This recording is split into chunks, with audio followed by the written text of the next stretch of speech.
is not roti and curry or doubles.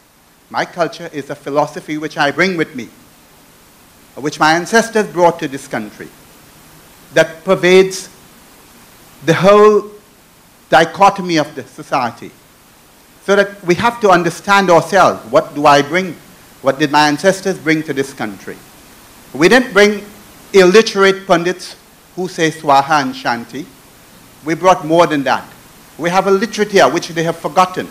We don't know anything about Indian literature, although it goes back to about 5, 6, 7, 8, 9, 10,000 years ago. For those of you who read in this community, from the so-called pseudo-intellectuals of COP and the North Central communities, the knife and fork, as has been referred to, they stop at Greece. Greece has been the origin of our culture. But you know, we now know that Greece did not have an original culture. They thought it now came from Crete. They know that Crete didn't have an original culture. They don't know where it came from. They're hoping it came from Santorini. When Plato used the word utopia, he used it for the first time in human history in his book, The Republic. Where did utopia came from? He dreamt of a perfect place where all will be treated equally, fair, prosperous, and peaceful. But we don't know. We are living in a superficial dichotomy of knowledge, history, culture, and realization of who we are. We really don't know. Somebody up there said we should examine ourselves. We should know who we are first. I agreed with Suniti when I saw her on television a couple of nights ago, together with my dear friend Ferdy Ferreira, saying that we have lost our direction. I think we have lost our direction as a people. And no document called the Constitution could give us that direction. Maybe the lady here talked about education.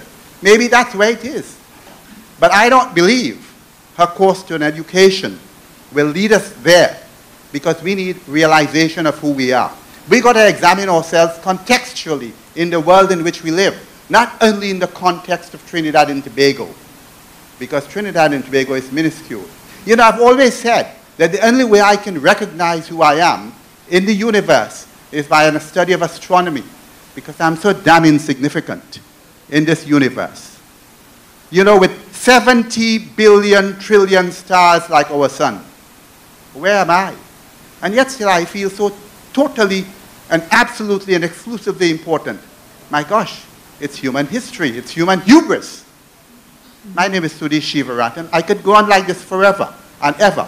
But you know, once upon a time, I say this and I want to conclude. I have much more to say, but I won't say it.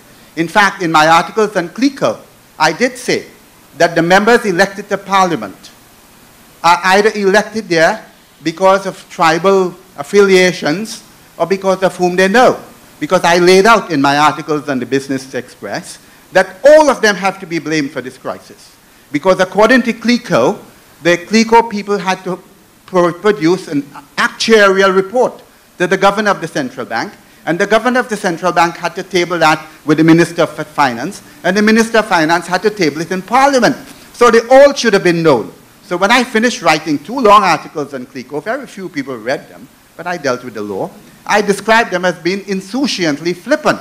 Those 2 words have come back to haunt me. How could I describe all these PhDs as being insouciantly flippant, including the Minister of Finance, who was a professor at Harvard, I hear, who was governor of the central bank, I heard, who is leader of COP, I hear, who has been a brilliant man who studied what you call transport economics in Manitoba, which is a city surrounded by hundreds of thousands of miles of wheat fields. You know, so my friend Suniti probably made the point. I didn't hear it. Are we prepared to lead? Have we got the eclectic knowledge and experience? No. Erudite experience we don't have. Could we wrap up now, please? Somebody said, somebody wrote, experience is a test of truth, since history is philosophy preaching by examples. And once upon a time, many, many years ago, Suniti told me, Indian is not news. Thank you very much. Okay. Yes? Okay. Could we say that after this contribution, we'd ask Speaker to wrap up? Go ahead, please. Good afternoon, ladies and gentlemen. It's a pleasure to attend this constitutional reform You need to use the mic. I need to ask the head table 3 questions. Number 1, since we are speaking about constitution, I would like to ask these questions. What are the basic tenets of Trinidad and Tobago Democratic Constitution? Number 2, how many tenets of Trinidad and Tobago Democratic Constitution are logged in the Constitution? And what is the tenets of Trinidad and Tobago Constitution? I would like the head table to answer this, please. Thank you. Thank you. I'm not sure. All right, I will attempt to answer the question of the last contributor, and then Suniti would take care of all the other questions. If I could say, as far as a constitution as a whole, because I think that is an appropriate place to start. What you want a constitution for, and what we believe in the CRF, is that you want a constitution that reflects the reality and the real essence of what the people are, and as a follow-through from that, of the nature of the relationship that the people would like to see, to see between themselves and those whom they choose to hold the role of government on their behalf. So in a nutshell, it is that set of interrelated principles and values and beliefs that hold the people together in a society,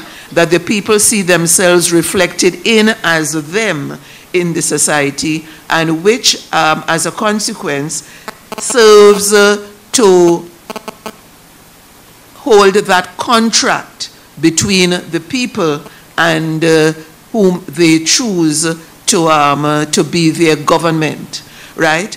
Our situation in Trinidad and Tobago, and constitution was not really the main thing that we were talking here, although of course there is an obvious link, as you were saying, between that and our talking about, the forms of government that we are trying to grapple with now. We feel that there is a fracturedness there is a fracturedness in our society, and it's a fracturedness that our present constitutional arrangement cannot assist us in dealing with, right? And therefore, it means therefore that we have to go back and look at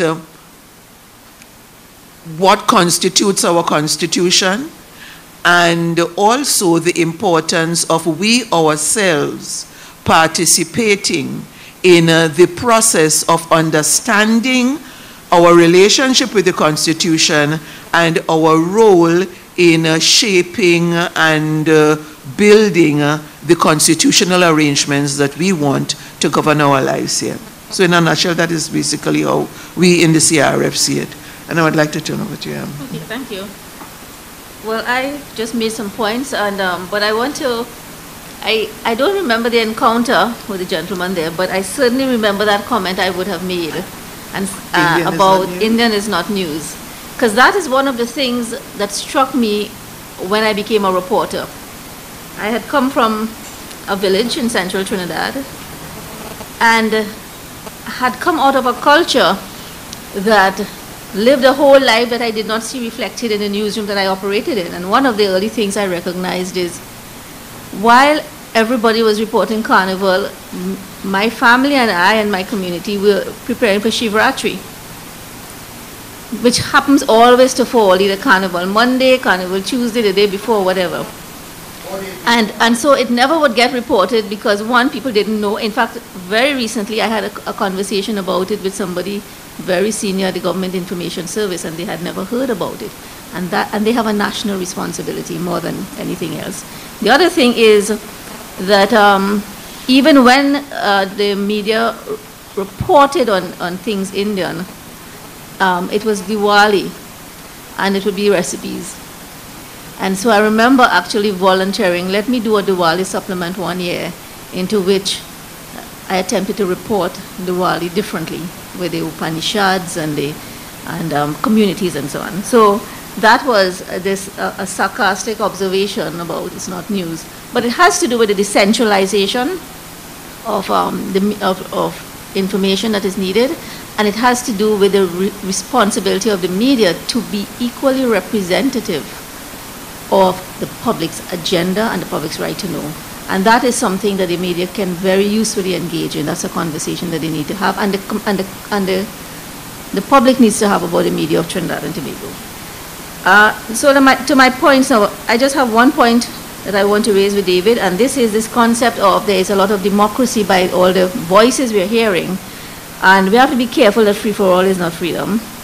And I think if you got those institutions right outside the cabinet, then by the time policy is harnessed and gets to cabinet, you would have something different. You would have not the voice of one, but a voice of unity and consensus, which is two different things. Mickey raised the point about the ambitions, the agenda of ambitions that fuel political engagement. Is that what you're saying, Mickey? Because I think we have had, especially with the NAR, we had a large number of people who had come through the years and taken public positions of a lot of courage in some cases against excesses of the PNM over 30 years. And these were people that even the party itself said that they had an embarrassment of riches, because it was Clive Pantin, Rambachan in those days was a lecturer at UWI, and the Dukurans, and all these people who were the people speaking up for the people, and they arrived in office and it collapsed. And so I want to say that there are quite a large number of people who come into politics and come out of a concern for the public welfare and the public interest. Right? No, I want to believe it. And I think that there is. Because people, no, but the point is, what happens? And I think it is important to say that because it makes all of us humble. We think we have the public interest at heart. You know, I have been a journalist, all my career, and I think I have that. Suppose I go into this one of these parties and get into government, and I would just collapse like everybody else, because the problem is not personal. The problem is institutional. And what has happened, if you look at it again, a very concrete example of the appointments being made in the government, you see so much of it is what is, I would call, partnership. Right? There's the partners, and then, Bailey is talking a lot about that. And it happens because if you have not been clear on what are going to be our policy positions in office, you start now, you're on the treadmill, you have to perform, and you start becoming victims to all the claims on the resources of office and all the people who put something. You have not had that conversation, you have not determined, you don't have even a position